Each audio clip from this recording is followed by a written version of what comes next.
কথার মানুষ যখন ডাকে রে, মন কি আর ঘরে বসে থাকে রে। শবনম বুবলি এবার নিজের মেয়ের বাবার নাম প্রকাশ করলেন। এতদিন গোপন করলেও প্রকাশ্যে আনলেন অবশেষে মেয়ের বাবাকে। বুবলি জানান তার মেয়ের বাবা মাহফুজ খান। জীবনের শুরুতেই ভাই প্রেম বিয়ে সন্তান দিয়ে আমি অলরেডি আটকা, মানে আমার ওখানে ওই লেসনটা ওখানে। আচ্ছা কোয়ার্টিস্ট আমরা তাহলে যাই, আমাদের যেহেতু কোয়ার্টিস্টকে অনেক সময় ক্লাসমেট মনে হয় এবং ফিল্মের কেউ আমার কোনো সহকর্মী আমার সঙ্গিনী হবে। জীবনের শুরুতে আমি প্রেম, বিয়ে, ভালোবাসা এবং সন্তান দিয়ে আটকা পড়ে গেলাম।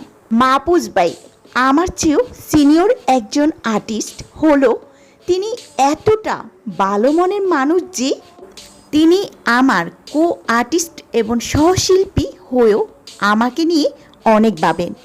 এমনকি আমার কন্যা সন্তান হওয়ার পর তিনি আমাকে সান্ত্বনা দিয়েছে, সাকিব যদি এই সন্তানকে মেনে না নেয় চিন্তা করো না, আমি ওর দায়িত্ব পালন করব, আমি তোমার কন্যা সন্তানের বাবা হব। এবার লাইভে বুবলিকে পাশে নিয়ে হাজির হলেন অভিনেতা মাহফুজ। বুবলির প্রসঙ্গ টেনে এনে তিনি বললেন, আমি মনা, আবার আমি অল্পা।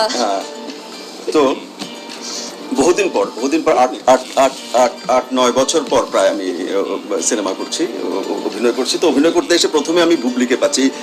তোমাকে এর আগে কখনো আমি দেখি নাই, আমার ধারণার সামনেও দেখি নাই, এবং বলেছি পরে যখন শুনেছি যে তুমি করছো, যে কারণে তোমাকে ডেকেছি সেটা দরকার বলতে পারি। শিওর, এটা কিন্তু ঘর না যে যুদ্ধ শুরু হয়ে যাবে। যুদ্ধ করছি, প্রহেলিকা নিয়ে কথা বলছি। প্লিজ, আমি তো আসতে চাই নাই, আপনি তো আমাকে ডাকলেন।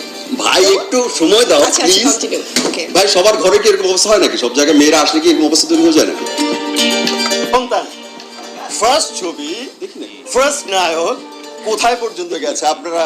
আমার বিয়ে হয়েছে, হ্যাঁ আমি বিয়ে করেছি, হ্যাঁ আমি প্রেমে আছি, অসুবিধা কি রে ভাই? Is it okay? নো, আমার ডিভোর্স, ইয়েস আমার ডিভোর্স। নো, আমি ডিভোর্স করে সংসারে আছি। ক্লিয়ার, আমি তো ব্লেম করছি না তোমাকে। তুমি এটাকে ব্লেম দিচ্ছ কেন?